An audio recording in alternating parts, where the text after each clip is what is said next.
नमस्ते मैम। नमस्ते।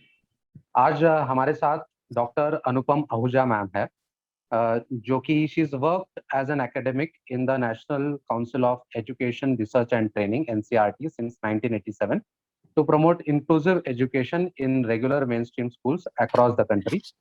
और अनुपम मैम जो है वो प्रोफेसर भी हैं department of education of groups with special needs DEGSN, and she is also the head of International Relations Division at NCERT.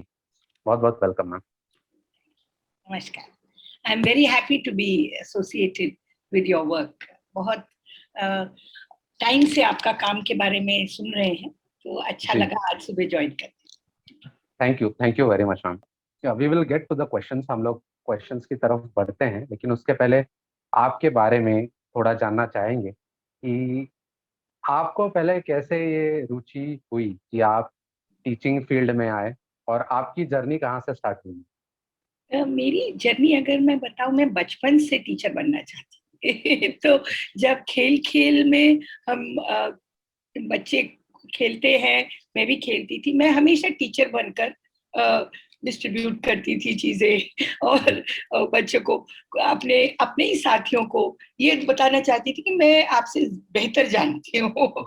और ये एक चीज मेरे ग्रैंड पेरेंट्स, मेरे पेरेंट्स देखते थे। और जो एक होता है yardstick of a child, I was a questioning child. I was considered to be वो जो कहते हैं बहुत इंटेलिजेंट। सो जैसे सब पेरेंट्स चाहते हैं, वो मुझे चाहते थे कि मैं डॉक्टर बनूं, मैं अपने परिवार का नाम ऊंचा करूं। तो मेरे मगर ग्रैंडफादर समझते थे कि मुझे अंग्रेजी भाषा सीखना बहुत अच्छा लगता है, हिंदी भाषा में भी मैं भाषा मेरे क्लोज है, और मैं टीचिंग में अच्छी।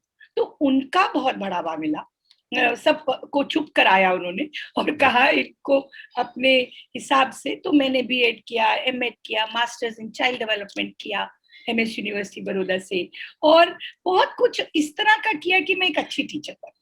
तो शुरू से ही वो बीज था आपका सवाल का जवाब ये है कि एक शुरू से मेरे मन में एक इच्छा थी कि मैं टीचिंग लाइन अडॉप्ट करूं और सीखूं इसके नुएंसेस। जी जी जी, काफी बढ़िया मैम। फिर उसके बाद आपका जर्नी क्या रहा है मैम? जैसे मैं देख पा रहा हूँ कि आपका हाँ, एजुकेशन बाहर भी रहा है। हाँ, मेरी जर्नी बाहर भी रही। मेरे पिताजी इंडियन फॉरेन सर्विस में थे, तो बार बार 3-3 साल बाद बदलते थे। तो जी मैं बाहर के अमेरिकन इंटरनेशनल स्कूल्स में पढ़ी, जी क्योंकि वो जहाँ जहाँ जाते थे। और फिर वापस 12वीं का इम्तिहान देने देश में भेजा उन्होंने, और कहा कि अब आप अपनी आप समझो अपना रिक्वायरमेंट्स। तो मेरी एजुकेशन स्कूलिंग बाहर हुई, लेकिन हायर एजुकेशन के लिए और ग्रेजुएशन के लिए मैंने हिंदुस्तान, मेरे पिताजी ने चुना, और यहीं मैं पढ़ी। और मैंने चाइल्ड डेवलपमेंट में, जैसे आपको कहा, रुचि थी, तो उसी में मैंने पढ़ाई की। और उसके बाद रिसर्च भी मैंने चिल्ड्रन विद स्पेशल नीड्स में ही, एमएड की रिसर्च भी उसी में की, एमएससी की रिसर्च भी उसी में की, और अपनी डॉक्टरल भी उसी में की।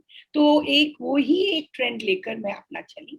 और सबसे ज्यादा जरूरी चीज मैं आपको बताऊं, मैं लेडी इरविन कॉलेज की प्रोडक्ट हूँ। तो वहां पर ही मेरे को एक दिमाग में था कि यहाँ मैं लेक्चरर बनूं। And I was very fortunate कि मैंने अपना करियर एज स्कूल टीचर शुरू किया, और फिर मैं लेडी इरविन कॉलेज में ही पढ़ाने आई। तो मैं 3 साल मैंने अपने कॉलेज में जहाँ पढ़ी थी वहीं पढ़ाया, और फिर मैं एनसीईआरटी ज्वाइन की। तो ये मेरी जर्नी रही। और जैसे मैंने कहा, शुरू से ही मुझे जो बच्चे बाकियों से भिन्न हैं उनको पढ़ाने में बहुत फोकस रहा। और इस जर्नी में मैंने बहुत इंटरनेशनल एक्लेम पाया और बहुत काम किया इंटरनेशनली। इस ये जर्नी भी एनसीईआरटी में हमारे एक प्रोफेसर थे, उनके साथ हम लोग ने एक यूनेस्को का टीचर एजुकेशन रिसोर्स पैक बना था। तो वो बहुत 80 देशों में यूज हुआ, और कई देशों में जाकर मैंने ट्रेन किया टीचर्स को। उस पैकेज को हमने बनाया, फिर उसकी ट्रांजैक्शन की। तो उससे मेरी समझ अपने देश में भी हमारे बहुत हर इतनी भिन्नता है, आप जानते हैं, आप यंगस्टर्स हैं, आपको मालूम है और आप काम ही ऐसा करते हैं। तो अपने देश की भिन्नता को समझना और विदेशों में बहुत काम करने से मेरी पकड़ इस एरिया में बनती गई। अभी भी मैं ये नहीं, I am still a learner and I will continue to be a learner all the time because there is so much to learn. But I learned because, and I am actually, I believe in inclusion. मुझे लगता है एक inclusive society ही basically हमारा मार्गदर्शन कर सकती है to make inclusion happen in schools. तो स्कूल से सोसाइटी, सोसाइटी से स्कूल, इसमें मैं बहुत क्लोजली लिंक्ड हूँ और कम्युनिटी का रोल आदि आदि पर मेरा विश्वास है और उसका मैंने पॉजिटिव आउटकम भी देखा है। जी जी जी मैम, आपको पूछना चाहूँगा, ये जो आपने इंक्लूसिव एजुकेशन के बारे में बात की, हाँ, तो आप थोड़ा इसके बारे में बता सकती हैं कि इंक्लूसिव एजुकेशन क्या होता है? हाँ, बहुत अच्छा सवाल। इसलिए मैं कहती हूँ बहुत अच्छा सवाल क्योंकि कई साल से हम जब इंक्लूजन इंटरनेशनली लिखा गया उसके बारे में, तो बहुत एक ऑब्जर्वेशन और रिसर्च से हमें पता लगा कि हमारे देश में बहुत सारे लोग जो भी कर रहे थे उसका लेबल हटाकर उस पर इंक्लूजन लगा दिया with due respect to everybody, और सोचा कि हम अब इंक्लूजन कर रहे हैं बिकॉज सब लोग इंक्लूजन की बात कर रहे हैं। अब वो एक वे फॉरवर्ड बदलने की जरूरत थी बिकॉज हमारे इंटरनेशनली और हमारे देश में इंक्लूजन समझने के थोड़ा पीछे चलते हैं। पहले हमने क्या किया कि हमने सोचा कि जो बच्चे भिन्न हैं उनको हम बाकियों से हटाकर स्पेशल स्कूल्स में पढ़ाते हैं और वहां पर टीचर्स जो ट्रेंड हैं स्पेशल एजुकेशन में, जो पढ़कर आई हैं इस विषय को, उनको इन बच्चों के साथ डील करने दीजिए। बाकी बच्चों की प्रोग्रेस खराब नहीं होगी अगर हम इनको अलग करके दूसरे स्कूलों में पढ़ाएंगे। और वो करा हमने। फिर हमने देखा कि भाई वो भी एक अच्छा तरीका नहीं है, क्यों ना थोड़े से बच्चों को हम इंटीग्रेट करने की कोशिश करें रेगुलर स्कूल्स में, और हमने रिसोर्स टीचर, रिसोर्स रूम वगैरह स्कूलों में बनाए। तो ये दूसरा माइलस्टोन था। धीरे धीरे समझ आया कि ये दोनों चीजें ठीक नहीं। क्यों? क्योंकि स्पेशल स्कूल्स भी बहुत गिने चुने हैं। अभी भी मैं अगर आपको नंबर बताऊं तो 1000 स्कूल प्लस ही है हमारे देश भर में। अब इतना बड़ा देश और 1000 प्लस, और वो कहाँ है? मेट्रोज में है, या जहां पर बच्चा पैदा हुआ वहां पर क्या प्रबंध है, वो सवाल होता है। तो वो स्पेशल स्कूल में उसको देहरादून में भेज देना, कहीं और भेज देना, वो जड़ों से अपने परिवार से, सोसाइटी से बच्चा हट जाता है। और इंटीग्रेशन में भी जिस दिन फॉर एग्जांपल रिसोर्स टीचर नहीं आई तो वो बच्चा किसी का भी नहीं, वो बच्चा मुंह देखता है। क्यों? क्योंकि उसकी तो रिसोर्स टीचर ने पढ़ाना है उसको। तो छोटे बहुत संक्षेप में आपको अगर मैं बताऊं तो ये इस रीजन से ये दोनों तरीके नहीं सफल हुए दुनिया भर में और हमारे देश में। अब हमारी NEP 2020 क्या कहती है और हमारे लीगल एक्ट्स क्या कहते हैं? वो ये कहते हैं कि जहां बच्चा पैदा हुआ है उसके आसपास जो स्कूल है उसमें उसको जाने का हक है। अब ये जो हक है, हमको उससे ये हक नहीं लेना चाहिए। ये इंक्लूजन का मेन जान है।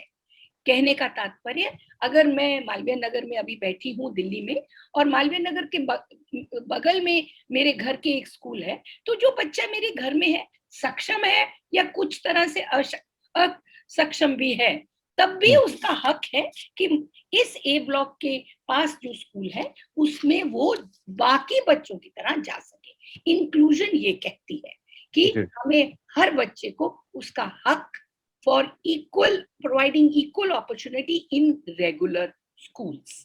अब ये इंक्लूजन का असली मकसद है, और ये भी मकसद है कि जब ये हो, सिस्टम बदले, बच्चा ना बदले। हम सिस्टम को, टीचर को, स्कूल के एनवायरनमेंट को, टीचिंग लर्निंग प्रोसेस को, इवैल्यूएशन सिस्टम को, इनको बदले ताकि ये बच्चा बाकी बच्चों के साथ पढ़ सके। ये है इंक्लूजन का असली सार और समझ। और यही हमारे लीगल एक्ट भी कहते हैं कि हम हर बच्चे, children with disabilities study with and learn with other children, and the system of teaching and learning is suitably adapted to meet the learning needs of different types of students with and without disabilities. ये हमारा RPWD Act 2019 भी कहता है, sorry 2016 भी कहता है, और जो हमारी NEP 2020 भी कहती है। तो ये है इंक्लूजन की बैकग्राउंड और क्या इंक्लूजन है। तो फिर से मैं फाइनली बॉक्स में 2 लाइनें बोलती हूँ। हर बच्चे को हक है रेगुलर स्कूल में पढ़ने का, और हमें उसको पढ़ाना आना चाहिए। ये इंक्लूजन कहते हैं। जी जी जी। मैम, आपने यहाँ पे रेफर किया कि चिल्ड्रन जो दिव्यांग है या फिर जो स्पेशली एबल्ड हैं वो बच्चे, इसके अलावा ये जो हम लोग ने सोशो इकोनॉमिकली बैकवर्ड जो बच्चे हैं, और भी जो बच्चे हैं जिनको हम लोग SEDG ऐसे कहते हैं, ठीक है? तो इसमें डिसेबिलिटी के अलावा और कौन से बच्चे इंक्लूडेड हैं मैम? बहुत अच्छा प्रश्न आपने पूछा गिरीश। बच्चों में बच्चा पहले तो बच्चा है, सबसे पहले ये जानना बहुत। जो भी हम सोशली इकोनॉमिकली डिसएडवांटेज ग्रुप्स बात कर रहे हैं, ये सब लेबल्स आपके और मेरे लिए बोलने के लिए है। डिसेबिलिटी भी आपके और मेरे बोलने, इनके बारे में बात करें। पहली बात हमारी NEP कहती है और इंक्लूजन कहती है कि we should look at the child. So it is a child with special need, child with disability, child belonging to socially disadvantaged groups. अब जब मैंने ये 3 शब्द कहे तो पहला फोकस क्या है कि वो एक बच्चा है। अगर वो सोशली इकोनॉमिकली डिसएडवांटेज कम्युनिटी से आ रहा है तो वो उसका कसूर नहीं है, it is accident of birth, right? आप कहाँ पैदा हुए, मैं कहाँ पैदा हुई, ये मैंने तो नहीं कंट्रोल किया, ना आपने किया।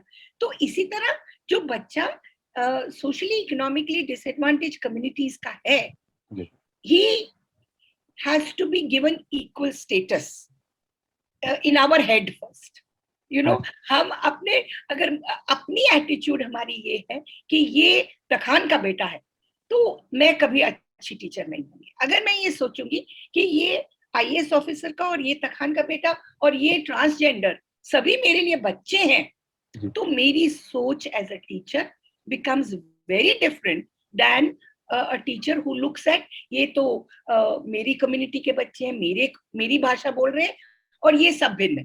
तो असली बात समझने की ये है कि बच्चा पहले बच्चा है। सोशली इकोनॉमिकली डिसएडवांटेज ग्रुप्स हमने इसलिए बनाए हैं गिरीश, क्योंकि 70 साल से अभी भी हम इनको इक्वल स्टेटस स्कूल में नहीं दे पाए। इसलिए हमारी NEP पॉलिसी इतने सालों के बाद, 3 डेकेड्स प्लस के बाद जो आई है, बहुत मैं कहती हूँ एक तरह से हमारे लिए नींद गंवाने वाली बात है कि अभी भी हमें इन बच्चों की जरूरतों के बारे में इतनी जोर से कहना पड़ा। ये क्लियरली इंडिकेट करती है कि हमने इनकी जरूरतें अभी तक नहीं कैटर की। तो सोशली डिसएडवांटेज ग्रुप्स में आते हैं वो बच्चे जो जिनके माँ बाप, मैं वो ने सुनिए बहुत ध्यान से मेरा जवाब में, मैं ये नहीं कह रही जो शेड्यूल कास्ट है, मैं कह रही हूँ जिनके माँ बाप एक ट्राइब को बिलोंग करते हैं, या जिनके माँ बाप कभी पढ़े नहीं और पहली बार अपने बच्चे को स्कूल भेजना चाहते हैं, या वो माँ बाप जो एक जगह से दूसरी जगह उनको जाना पड़ रहा है। क्यों? क्योंकि उनको 6 महीने नौकरी एक जगह लेबर मिलती है, फिर उनको दूसरी जगह सड़क बनाने जाना पड़ता है।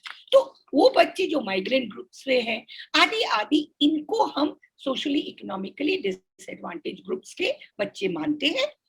और हमारी NEP कहती है, बहुत सुंदर तरीके से उसने इस चीज पर वर्णन किया है कि हमें इनको पूरी अपनी क्षमता लगा देनी चाहिए अब, because it's now too late already in order to see कि इनकी जो जरूरतें हैं हम मीट करें।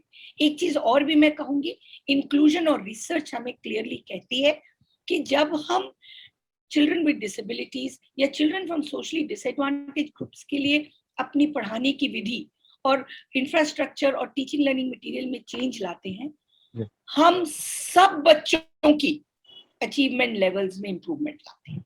ये बहुत इंपॉर्टेंट बात मैंने आपसे अभी कही, और ये दुनिया भर की रिसर्च यही इंडिकेट करती है। इसीलिए दुनिया भर में इंक्लूजन का नाम आता है और डंका बजता है।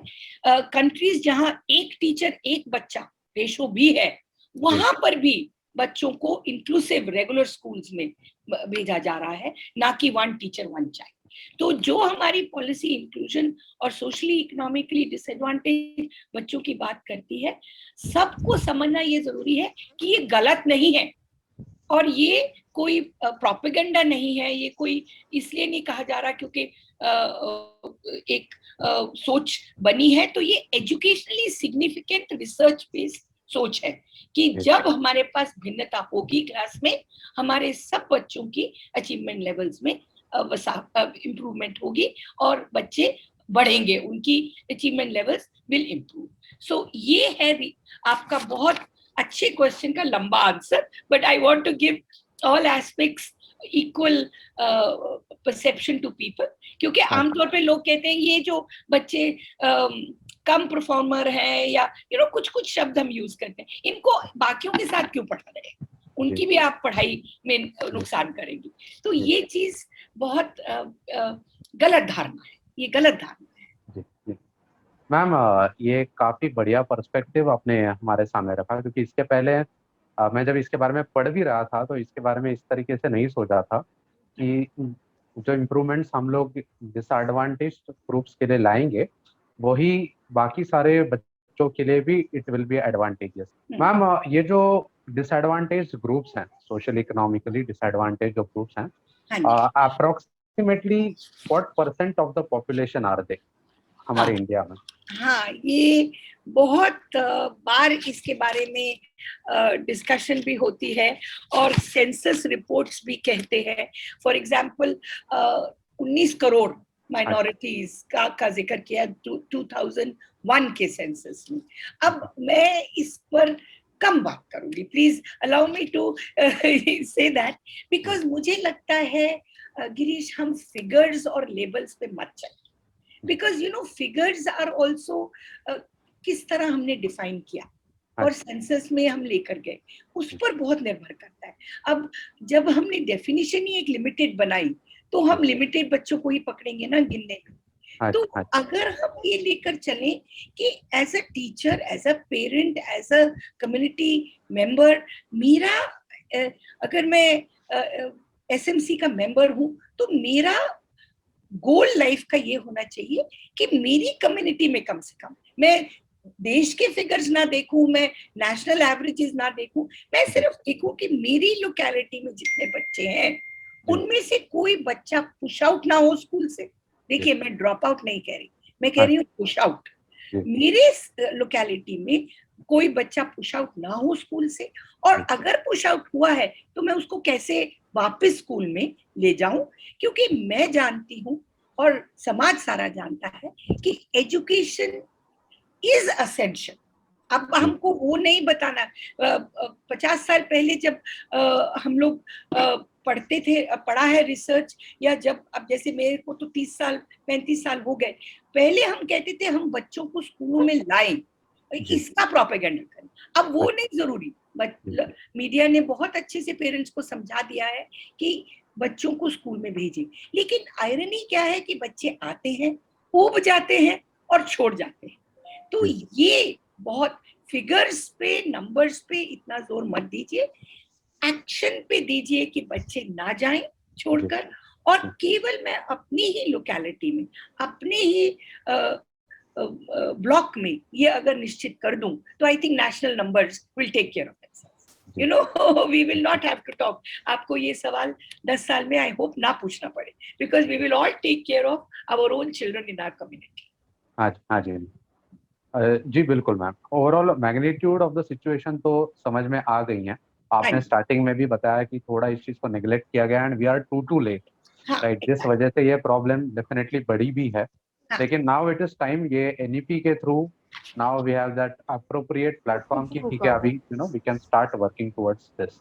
यस। तो मैम अगर समझे एक सिचुएशन लेते हैं जहाँ पे एक रूरल इंडिया से बच्चा है जो कि थोड़ा डिसएडवांटेज है, और अभी जो है एनईपी के तहत, ठीक है, through what all provisions are there about inclusion, now his journey has started in school. समझे, उसको अभी स्कूल में जाना है। तो how will his new journey look like? Normally क्या होगा कि he may probably not even go to school, और he will probably drop out before standard 10, ठीक है। हावेवर अगर समझो आपको एक आइडियल सिचुएशन सोचना है, ठीक है, सारे प्रोविजंस सब कुछ एकदम इन प्लेस है एनईपी के, तो how will his journey look like right from the beginning? Excellent question again, Girish. And I really am enjoying this interaction, I must say, because आप बहुत ही महत्वपूर्ण सवाल आपने पूछा। आइडियली अगर एनईपी इज इन प्लेस, तो पहली बात तो उसके माता पिता को पैसे की जरूरत नहीं होगी उसको स्कूल भेजने में, बिकॉज फी का वेवर लिखा है, ठीक है। ये बहुत बड़ी बात है कि लड़की के लिए मैं इतने पैसे रखूं, लड़के के लिए इतने रखूं, और घर बनाने के लिए इतने रखूं। ये माँ बाप को जब इतना ही पूंजी हो तो सोचना पड़ता है। तो फी वेवर है, तो बच्चे को स्कूल में पढ़ने की जो हम पहले कहते थे हिडन कॉस्ट्स हैं, वो भी अब बहुत कम होंगी एनईपी 2020। पहली बात तो ये, and I think that's a very very big step forward. दूसरा, एक काउंसलर स्कूल में will be in place. Let me से दिस, यू नो, ये छिप जाती है बात बड़ी बातों में, मगर एक बच्चे को और एक माता पिता को ये बहुत सुखद एक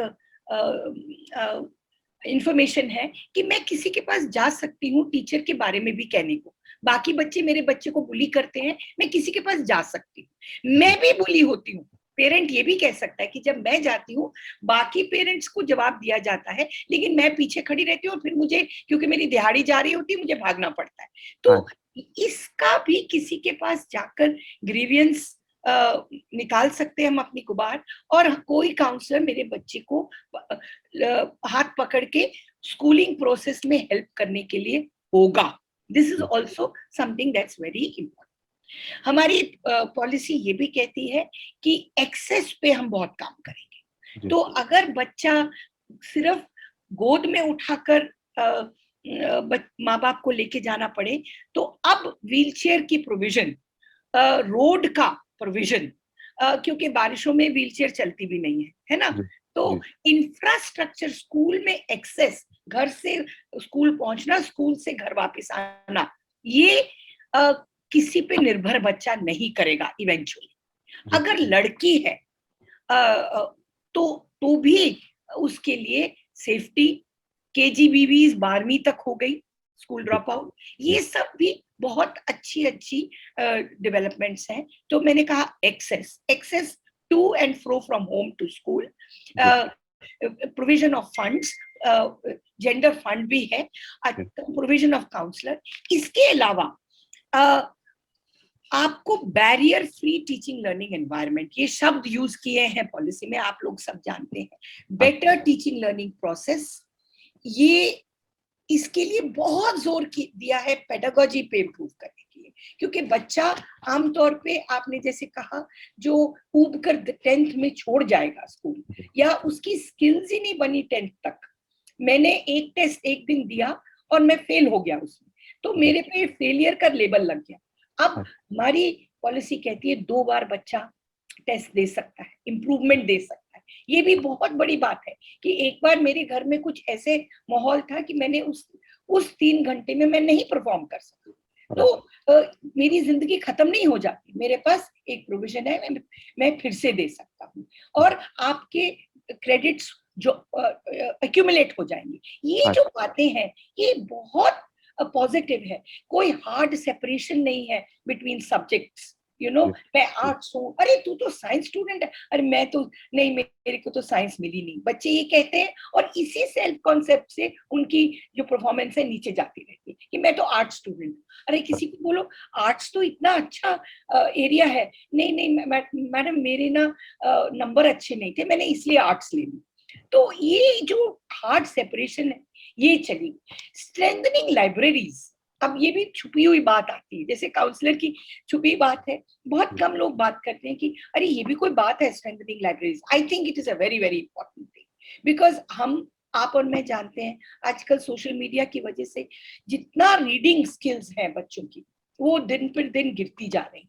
तो एक बच्चा जिसको अभी आपने जिसकी बात की, जो ड्रॉप आउट हो रहा है, उसको अगर पढ़ने में वैसे आनंद आता है और सब्जेक्ट मैटर में नहीं आनंद आता, तो at least there is a scope to grow. He can go into a library, pick books that जो वो कहते हैं ना कहानी के दुनिया में खो जाना बच्चे को, वो एक प्रोविजन एनईपी दे रही है और कह रही है कि उस तरह की किताबें लाइए जो बच्चों के परिवेश और जो उनकी भाषा और उनकी दिल के क्लोज है। लिंग्विस्टिक बैरियर को भी हमारी तो अगर ये बच्चा ट्राइबल कम्युनिटी का है और एक भाषा बोल रहा है जो स्कूल में नहीं बोली जा रही, तो अब प्राइमरी एजुकेशन उसकी मदर टंग में होना, ये बहुत बड़ी बात एनईपी ने कही। और देखिए ये आइडियल है, कल से हो जाएगा, मंडे से उनको मिलेगा ये नहीं, लेकिन एक सोच बनाना और उसके लिए जैसे आपने कहा इम्प्लीमेंटेशन प्लान बनाना, ये बहुत अच्छी बात है हमारी पॉलिसी में बच्चों के लिए कही गई है। और इसके लिए मैं सोचती हूँ कि अगर हम अपना फोकस रखें, एक हॉस्टल्स का प्रोविजन भी दिया गया है आपने पॉलिसी में, एस्पिरेशनल डिस्ट्रिक्ट्स के लिए जवाहरलाल नेहरू जेएनवीज और केवीज वगैरह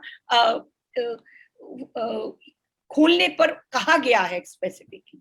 तो अगर बच्चा उस माउंटेनस एरिया में है, घर बहुत दूर है, स्कूल नहीं है 3 किलोमीटर में, so there is a provision for sending the child to a residential school.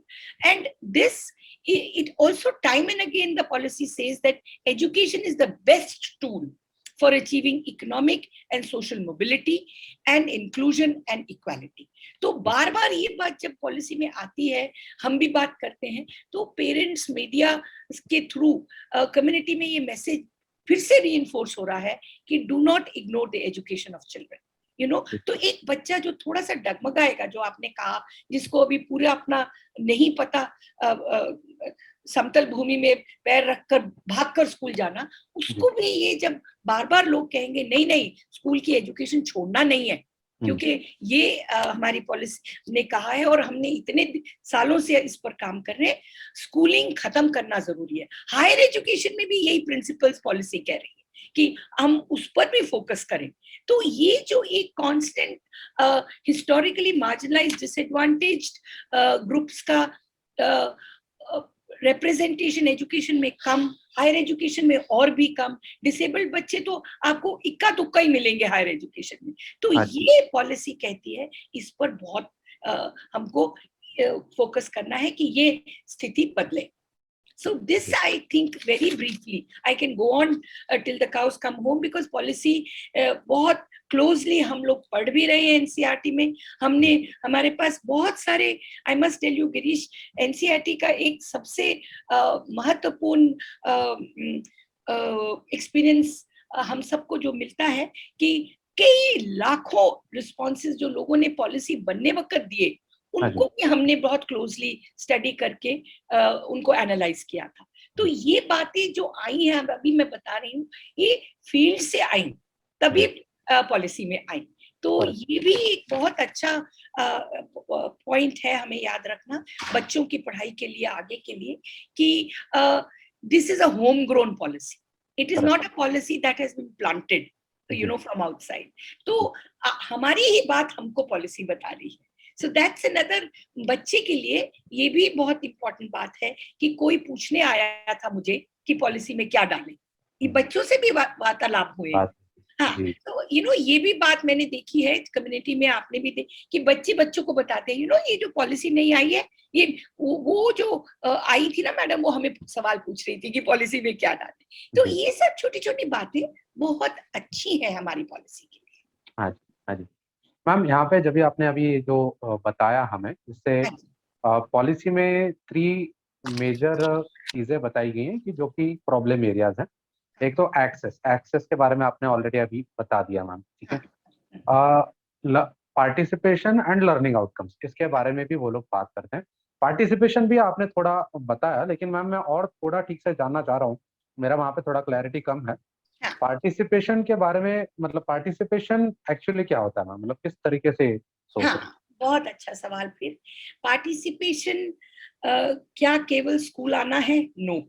हैं? पार्टिसिपेशन सिर्फ लेसन के सवालों का एंड में जवाब देना है? No, that is not participation in teaching learning. हमें बच्चे को एज अ लर्नर प्रिपेयर करना, दैट इज ट्रू पार्टिसिपेशन। आपको मैं अभी पूछूं गिरीश कि आपने अगर ज्योग्राफी पढ़ी हो या जो भी आपका सब्जेक्ट हो, क्लास 8 की किताब, सपोज आई से सोशल स्टडीज की आपकी क्लास 8 की किताब में पेज 42 पे क्या लिखा था, मैं दावे से कह सकती हूँ आपको नहीं याद होगा। That is impossible, you know, you may be you are a very bright boy but you will not remember it. Why? Because that उस वक्त वो बहुत इंपॉर्टेंट था 42 पेज, बिकॉज वो क्वेश्चन का आंसर देके मुझे मार्क्स मिले, right? But that is not participation in education. The way you are asking me questions, the way you are sitting, you know, your body posture, the thought process, this shows that you have participated in your educational process. ये है असली जवाब आपके। It has given you the confidence to handle anything in life. Never say no to anything that is given to you. You know, आपसे कोई कहे ये करो, आप नहीं कहोगे नहीं मैडम ये तो मेरा एरिया नहीं है, आप कहेंगे अच्छा मैडम मैं कोशिश करूंगा। Now that itself shows that you are ready to take your first step.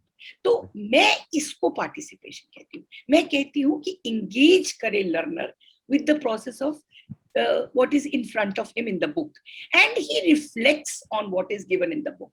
Knowledge is not filling pots, you know. Not participation means कि मैं स्कूल जाने का मुझे इच्छा हो, मुझे टीचर और बाकी बच्चों के साथ इंटरैक्ट करके दिन का दिनचर्या में खोजना कि क्या नया चीज सीखूं, वो एक इच्छा हो, वो है पार्टिसिपेशन।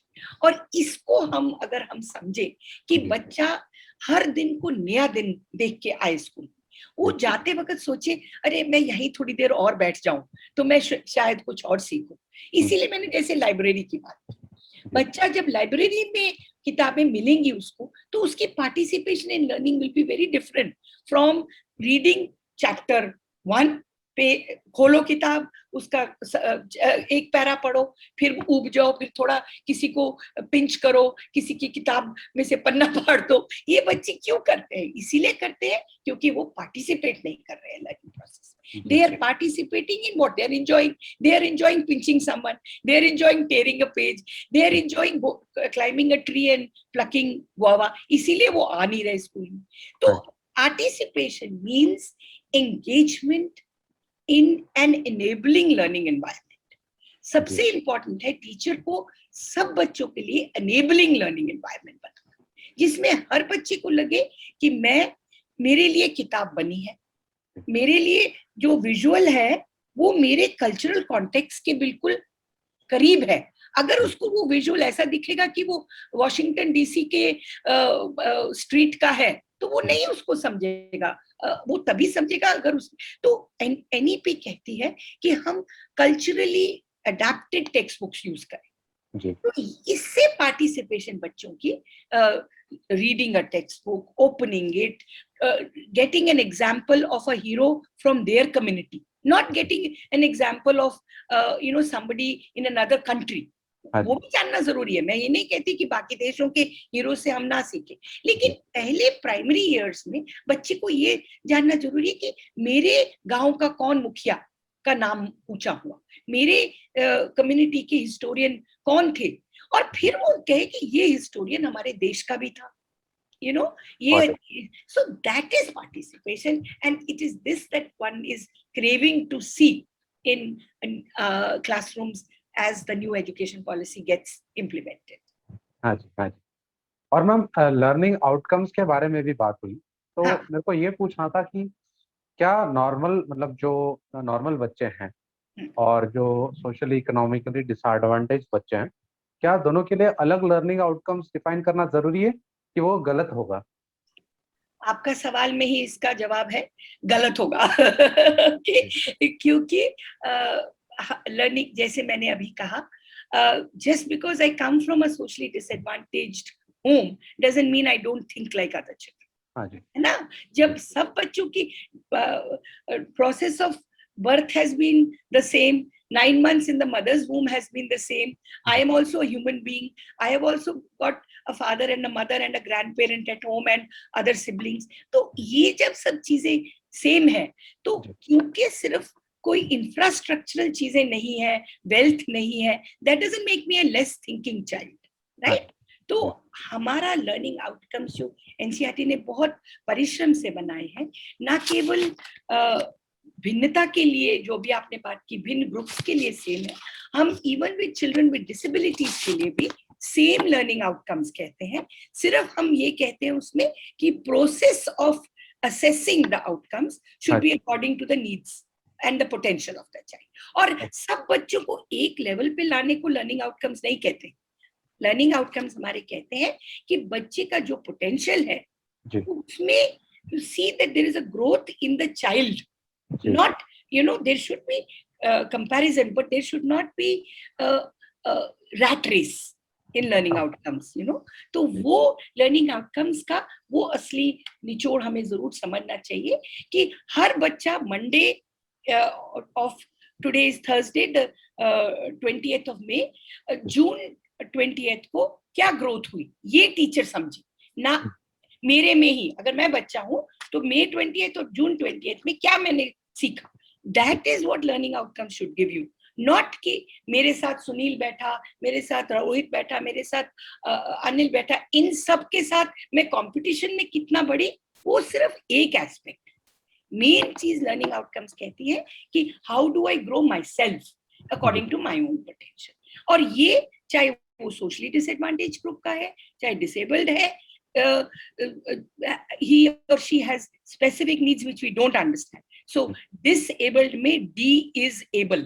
ये इस तरह सोचना चाहिए, ना कि disabled. Okay, तो D stands for child.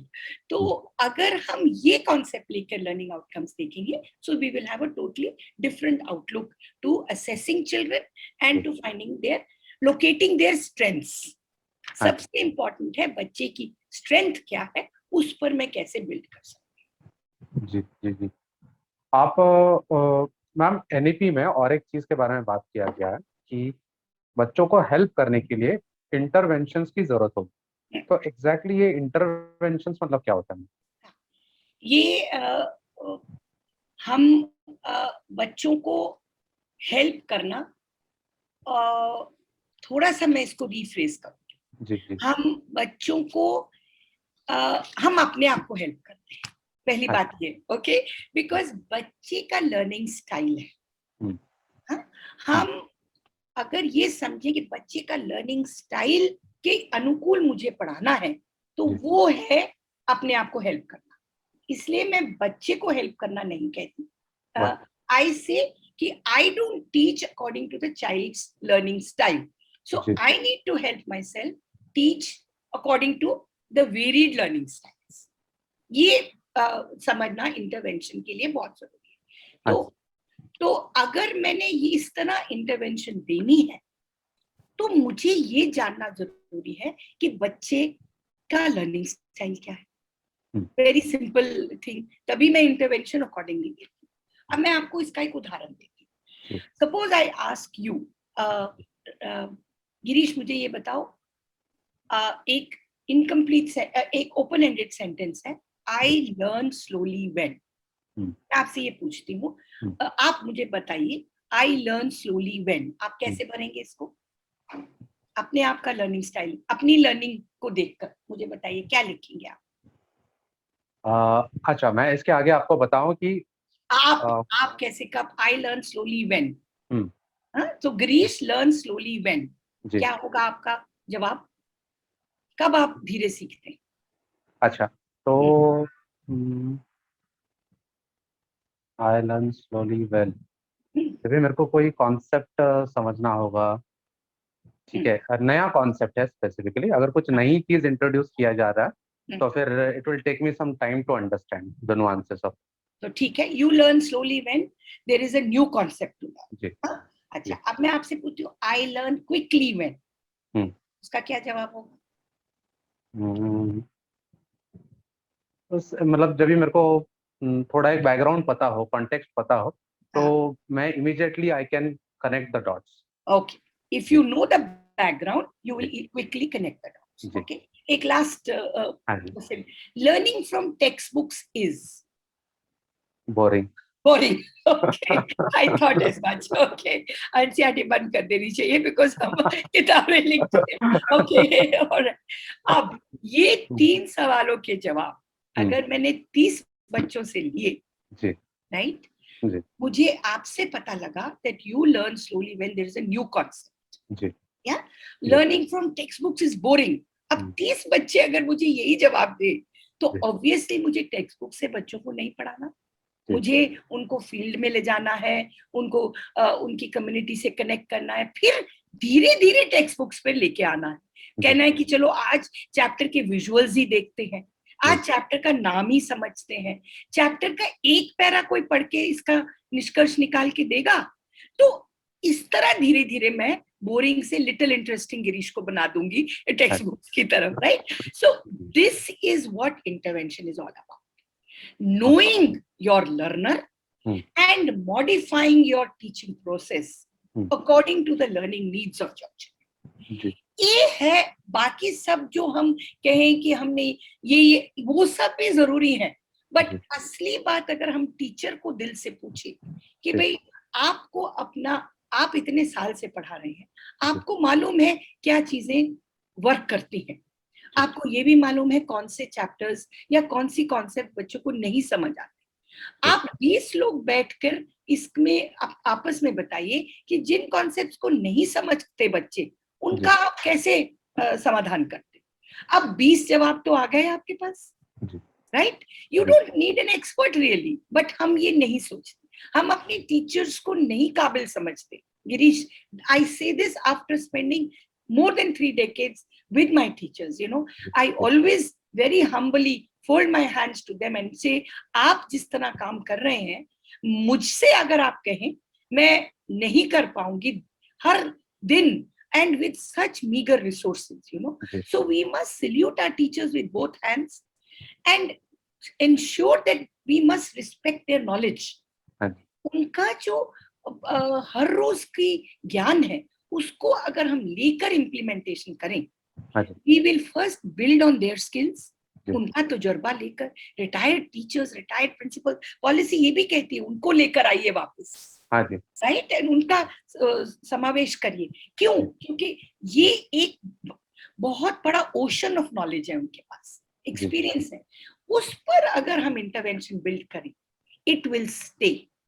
Otherwise you know, एक बहुत अच्छा मैं हमेशा स्टेटमेंट लिख के रखती हूँ अपने पास, most innovation stop at the school gate.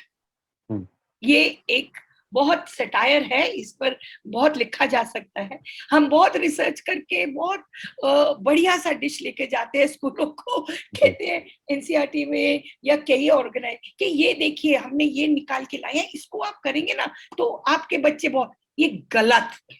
And I can say this after बहुत गलतियां करने के बाद मैं ये कह रही हूँ आपको, क्योंकि हाँ मैं भी उस प्रोसेस में बहुत कैरिड अवे हुई थी कि हमारे पास निचोड़ है, ये टीचर को दे देंगे वो कर लेगी और वो आगे चलेगी। That's wrong. We must remember nobody likes to change status quo. आप हाँ जिस तरह रोज अपना दिन शुरू करते हैं, मैं जिस तरह करती हूँ और सारा दिन मेहनत करते हैं, तो अगर मुझे कोई थोड़ा सा चेंज कहे मैं कर लूंगी, थोड़ा सा और के, लेकिन मैं कहूँ कि ड्रास्टिकली चेंज करके इंटरवेंशंस लाइए और ये टीचिंग लर्निंग मटेरियल यूज करिए, इस तरह आप बच्चों को पढ़ाने लगे, वो change process is not humanly acceptable by many. हाँ So जी। intervention has to be based on children's needs, हाँ जी। know your learner and plan according to what is being done and build on it. ये मेरा one sentence जवाब है। मैंने बहुत explain किया और sorry I took your personal example also, कोई बट आई दिक्कत थॉट नहीं है। That was important. हाँ जी, बिल्कुल। इससे जो आपने बताया वो क्लियर हुआ। इंटरवेंशन मेरे को एक आइडिया आ गया मैम। मैम, आपने टीचर्स के बारे में बात की कि टीचर्स का रोल यहाँ पे काफ़ी वाइटल है, right? The teacher has to be really able.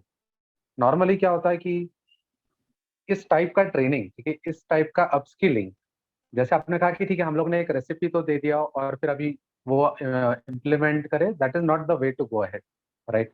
हमें सोचना पड़ेगा, समझना पड़ेगा। सो स्पेशली जो अभी डिसएडवांटेज्ड ग्रुप्स हैं उनके रिक्वायरमेंट्स थोड़े और डिफरेंट होते हैं, और मैं थोड़ा कहूंगा कि थोड़ा डिफिकल्ट भी होते हैं बिल्कुल नॉर्मल बच्चों से। बिल्कुल बिल्कुल। तो how do you upskill your teachers then? आप फिर आपके टीचर्स को कैसे एनेबल करेंगे for such kind of challenges? Yes, again सबसे इम्पोर्टेंट है फर्स्ट स्किल जो टीचर को देना, और वो एक दिन में नहीं मिलता, हाँ जी। वो है चेंज ऑफ एटीट्यूड।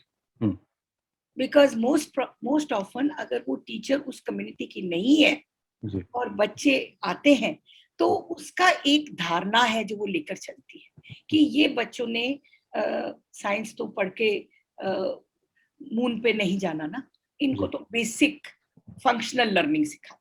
अब इस तरह की सोच अगर मैंने धारणा कर ली 30 साल में, हम्म, तो मुझे पहले तो अपने आप को टटोलना। I have to be convinced, जो मैंने हम्म, शुरू में भी कहा, that whether it's a transgender child, whether it's a disabled child, or a child from socially economically disadvantaged community, or an IAS officer's child, for me ji all 4 children are first children.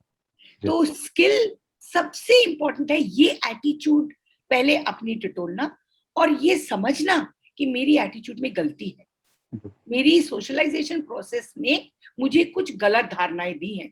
For example, मैं आपको एक clear cut example देके, strong है, एक SMC member कहता है कि ये जो सेक्स वर्कर्स के बच्चे हैं हम्म, इनको स्कूल में नहीं लाना। और सब तो मैडम ठीक है आप कह रहे हैं, ये जो लड़कियां होती है ना, ये गंदी होती, हम्म, गंदी बातें करती, तो हम्म, अगर ये बाकी बच्चों के साथ बैठ के पढ़ेंगी तो हम्म, बाकियों को एक मछली सारा जल खराब करती है, खराब मछली। तो ये बाकियों की धारणा भी, सोच भी बन। अब जी, ये अगर धारणा हम्म, हम लेकर चल रहे हैं तो obviously that is not the right approach. तो जी इसका मतलब ये है, उन्होंने कहीं ये धारणा, वो माँ के पेट से तो ये लेकर नहीं आए, किसी ने उनके दिमाग में ये बातें घर कर दी। तो हाँ मैं उनको गलत नहीं कहती, मैं कहती हूँ ये सबसे अच्छे मित्र है मेरे। क्यों? क्योंकि ये और मैं अब डिस्कस करेंगे, over the period of time हम इंगेज रहेंगे एक डायलॉग में, ताकि हम समझ सके उनका ये सोच क्यों है, और मैं उनको समझा सकूं कि देखिए, सेक्स वर्कर्स के बच्चे इन कंट्रीज में, इन कम्युनिटी से पहले तो सेक्स वर्कर बनी क्यों, आदि आदि। अगर हम इसको रैशनलाइज करके उनके सामने पेश करें और कहें कि अगर उसकी माँ आज दुनिया से चली जाती है तो क्या ये जिंदगी भर का वो लेबल लेकर बच्चा जिएगा क्या? ये तो इस तरह का तर्क देकर अगर हम एक डायलॉग में रहें, तो हाँ obviously, probably, if I'm strong enough to convince him and he is strong enough to understand हाँ my, तो ये चेंज होगा। तो जी इस तरह मैं कह रही हूँ कि अगर हम एक टीचर हैं, हमें अपना एटीट्यूड टटोलना, हाँ उसको चेंज करना, और हम्म, फिर तरीके ढूंढना। हम्म, थर्ड चीज मैं बहुत क्लियरली कह रही हूँ, आपको इन सर्विस ट्रेनिंग मिलेगी, हम्म, आपको प्री सर्विस भी मिली है, हम्म, मगर in service training do not change your approaches. You have to be a learner yourself. आपको रात को, शाम को घर जाके ये लगना चाहिए कि उस बच्चे को घर से वो स्टिमुलेशन नहीं मिल रही, हम्म, मुझे देनी है। हम्म, क्या ढूंढूं? किस एनजीओ को ढूंढूं? किस रिटायर्ड प्रिंसिपल को ढूंढूं? क्या उनके कम्युनिटी में कोई और इन्फ्लुएंशियल कैरेक्टर है, कोई नानी माँ, दादी माँ, जो मेरे साथ इस बच्चे को पढ़ा सकती हैं? तो जी अपनी बैसाखियां टीचर को खुद ढूंढनी है। हाँ जी और फिर, और क्या मैं कम्युनिटी से किसी को अगर मैं ले आऊं क्लास में, हम्म, अगर उसके फादर कारपेंटर हैं, अगर हम्म, वो आकर एरिया समझाएं मेरे हम्म, साथ, हम्म, और लक्कड़ को कैसे काटते हैं और बेड बनता है, या जी कैसे मैं एक पूरे अगर मेरे पास इतना बड़ा है उसको मैं कैसे अप्रोच करता हूँ, दिस जी is learning, this is giving face to the carpenter. हाँ दैट जी ही, इतने बच्चों ने और टीचरों ने बैठ के उनसे समझा कि वो कैसे एक प्लैंक ऑफ वुड में से बेड बनाते। तो जी this is real skill building and पर ऑल्सो अंडरस्टैंडिंग ज्योमेट्रिकल कॉन्सेप्ट। इस तरह से अगर हम एजुकेशन को अपनी एक जुनून लेकर चलेंगे, तब हाँ। टीचर चेंज कर सकती है। Otherwise I am very Frank with you Girish, हम और 70 साल भी यही बात करते रहेंगे और change will be slow. But if you can bring in such attitudinal changes in teachers and make them feel the need to change, then change will be possible very soon. But they must own their children. मैं सिर्फ ये कहती हूँ, आप दुनिया को मत बदलिए, देश को मत बदलिए, आप अपने बच्चों को ही बदलिए। यू नो, हम कह देते ना तुम झूठ मत बोलो, हमने सच बोला क्या? That is the whole question, you know. दूसरे को कहना झूठ मत बोलो is not the answer. So in change can happen only when responsibility is given to a teacher. She feels empowered, she gets the funds, she is acknowledged for what she does. देखिए, हर व्यक्ति को PAT on the back चाहिए। अगर हम नहीं PAT करेंगे तो teacher feels disheartened also. And एक टीचर अगर अच्छा कर रही है, उसको pollinate her ideas with other teachers. ये भी हमारा एक बहुत इंपॉर्टेंट रोल है कि हम उसको लिखने पर, अब जैसे आप मेरे साथ बातचीत कर रहे हैं, एक क्रिएटिव टीचर को बुलाइए, उसको बातचीत करवाइए, उसको कहिए कि आप कैसे, तो इस तरह अगर हम फोरम्स देंगे तो then creativity grows, you know, and recognition always helps. जी जी जी मैम, मैं इस चीज को और एक तरीके से समझ पा रहा हूँ कि अभी हम लोग ने टीचर्स के ऊपर तो मतलब टीचर्स के रिस्पॉन्सिबिलिटी के बारे में तो बात की, राइट, कि टीचर्स को किस तरीके से इस चीज़ को हैंडल करना ज़रूरी है, लेकिन आइसोलेटेड एफर्ट्स तो काफ़ी नहीं रहेगा मैम, उनको जो सपोर्ट है वो कम्युनिटी की तरफ से भी चाहिए होगा। और आपने कहा कि जैसे रिकॉग्निशन की ज़रूरत है, रिकॉग्निशन भी इज़ अ पार्ट, हाउएवर हमारा एज अ रोल, मतलब कम्युनिटी का जो है क्या रोल हो सकता है मैम इस इनिशिएटिव में, किस तरीके से हम पार्टिसिपेट करके इंक्लूसिवनेस और बढ़ा सकते हैं? हमारा कम्युनिटी का रोल देखिए, एक बहुत इंपॉर्टेंट एस्पेक्ट अभी तक नहीं बात की, उस पर मैं कहूंगी वोकेशनल एजुकेशन प्रमोट करने के लिए। देखिए, बच्चा और टीचर को कॉन्फिडेंस तभी मिलता है अगर स्कूल के बाद बच्चा अपने पैरों पे पूरी तरह से एज अ लर्नर खड़ा हो जाए, राइट। और अगर हम स्कूलिंग प्रोसेस में ही क्लास 6 और 8 से एक बच्चे को पैरेलल वोकेशन सिखाएंगे और वो स्किल दे, ताकि वो उसको पढ़ाई का हिस्सा समझ के करे, ना कि एक हीन भावना से देखकर करे। You see, we don't give vocational education a second place. We give it an equal place. And then ask a child to learn a vocation and a skill as he learns. Then, जैसे हम कहते हैं ना, incompetent engineers बन गए, क्यों? पूरी process में गए लेकिन घर का फ्यूज नहीं लगाना आया, राइट? क्यों? क्योंकि उस तरह की स्किल नहीं थी, उसका कसूर नहीं है बच्चे का। तो अब इसमें हम कॉन्फिडेंस लर्नर्स अगर बनाने हैं तो हमें एजुकेशन को सिर्फ 3 आवर्स तक नहीं सीमित करके रखना, हमें वोकेशनल स्किल्स जो कम्युनिटी में है उनको लेकर आए। क्राफ्ट्समैन, आर्टिसियन, जो भी आपके लोकल लोग जो उस, अगर वहां पर दरिया बुनी जाती हैं तो मैं क्यों टी प्लांटेशन में बच्चों को वोकेशनल स्किल सिखा रही हूँ, राइट? अगर वहां का ही वो कारपेट बुनने वाला बता सकता है या टाई एंड डाई करना सिखा सकता है, तो मैं बाहर से क्यों किसी को लेकर आऊं? उसी को क्यों ना स्कूल में बुलाया जाए, वही बच्चों को सिखाए, ताकि वो जब बच्चे शाम को वो टाई एंड डाई कर रहे हो और गलत कर रहे हो, वो वहां से गुजर रहा हो तो कहीं नहीं भाई, ये धागा ऐसे बांधना होता है, you have to go clockwise, you can't go anti clockwise. ये छोटी सी बात है। तो that is what is essential to make education productive for young children. That's very essential. आमतौर पे हम किताबी पढ़ाई करा देते हैं बच्चों को, उस जो वो पढ़ते हैं वो अपने एनवायरनमेंट में नहीं देखते, अपने घर में नहीं देखते। वो बिल्कुल एक कैप्सूल ऐसा होता है जिसमें अगर बच्चा उबता नहीं तो क्या और हो। मैं तो ये कहती हूँ, उबना is natural for a child because all that we are doing in the school is not related to his life. जो NCF 2005 भी कहता है कि relate the education to the child's life. तो अगर हम vocation and education related to his context देंगे, जो भी policy फिर कह रही है, then I think your issue that you have raised will be taken care of, and that must not be lost sight of, because only then can we have competent, confident future citizens of our country. अब एक चीज पूछना चाहूंगा, जैसे आपने starting में mention किया कि अभी फीस वाला तो पार्ट है नहीं बेसिक एजुकेशन के लिए, हाँ हिडन कॉस्ट भी काफी कम हो चुके हैं।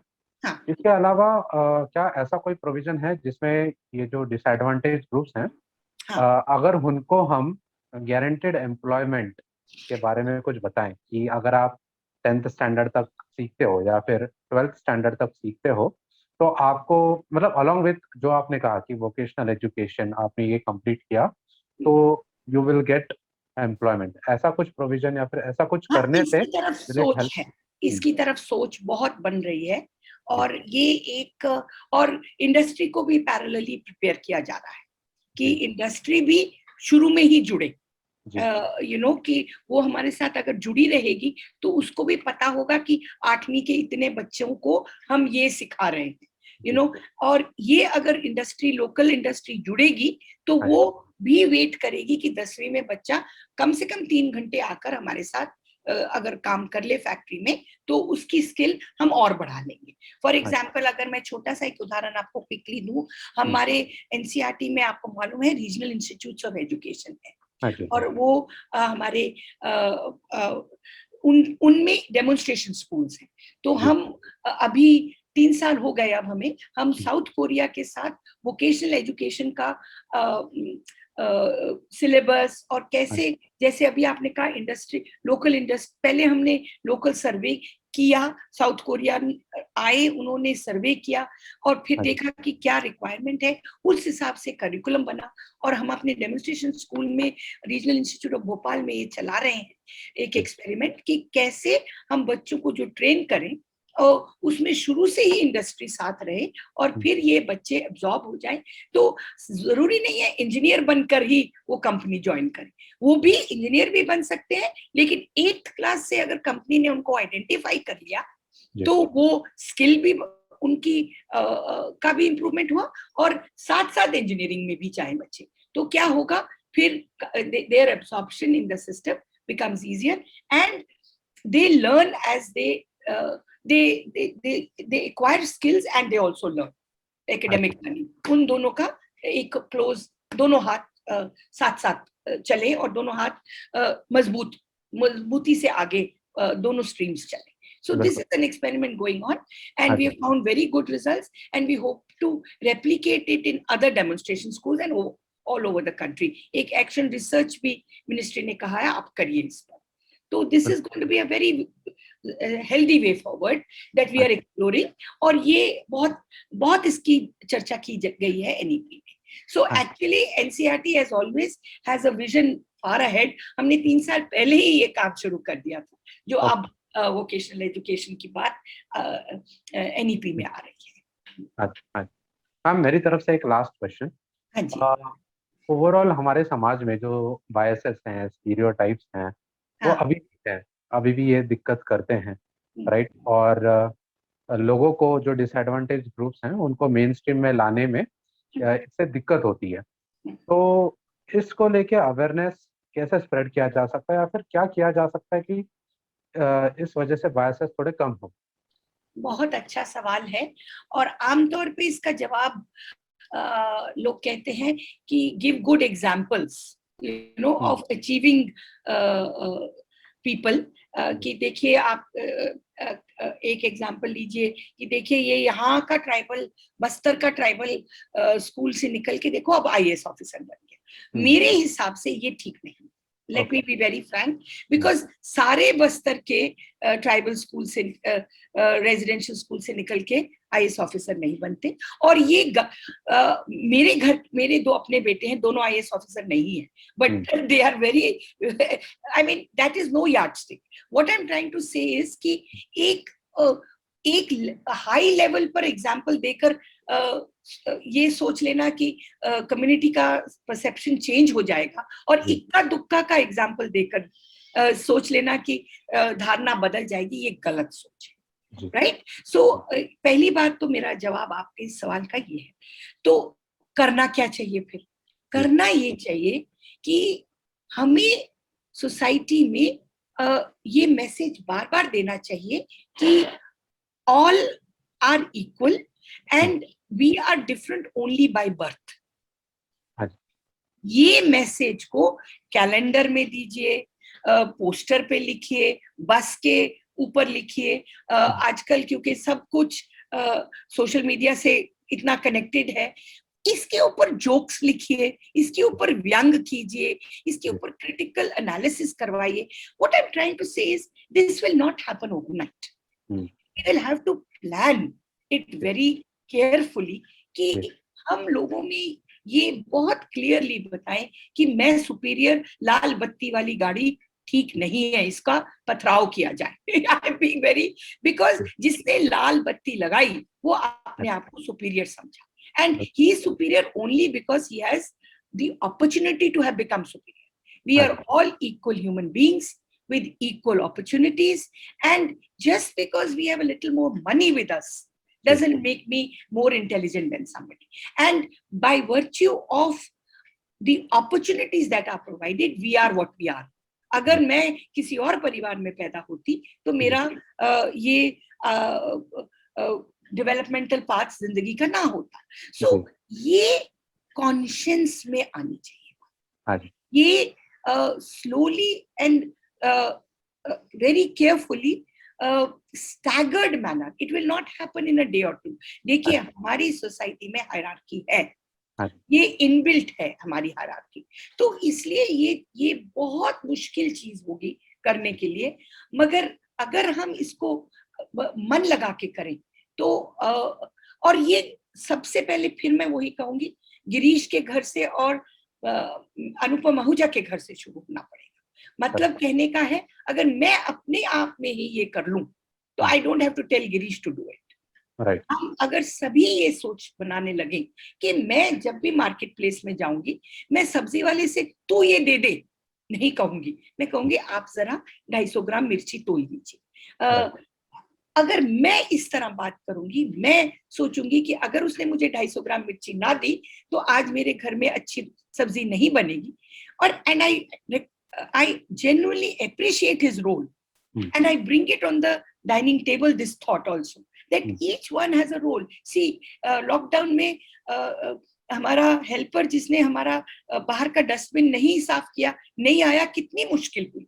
अगर ये 3 साल का बच्चा देखेगा तो he will realize that he is more important than the air conditioned boss sitting on my father's head in office, because इसकी जो cleaning थी, that's more important than that. तो इस तरह से हमें अपना I will say charity begins at home. Don't tell others to do it, start doing it yourself. Tell yourself that I live in an equal society. I'm grateful to Almighty for giving me these opportunities to be what I am, but I must respect everybody else. If I do that, then obviously I will be able to live in a society, first create and then live in a society that's equal. ये मेरा सिर्फ संक्षेप में कहना होगा इसके लिए। Otherwise strategies तो बहुत बन रही हैं और बनती रहेंगी, और उसमें भी हमें योगदान देना चाहिए, but we should begin from 10, अभी क्या 11 बजने, हाँ 11:07 से अगर नहीं शुरू किया तो हमें करना चाहिए। That is what I would say, and I didn't realise इतनी जल्दी 11 बज गए। Girish, it has been a pleasure talking to you. Thank you very much ma'am, आज आप हमारे साथ जुड़ी। मैं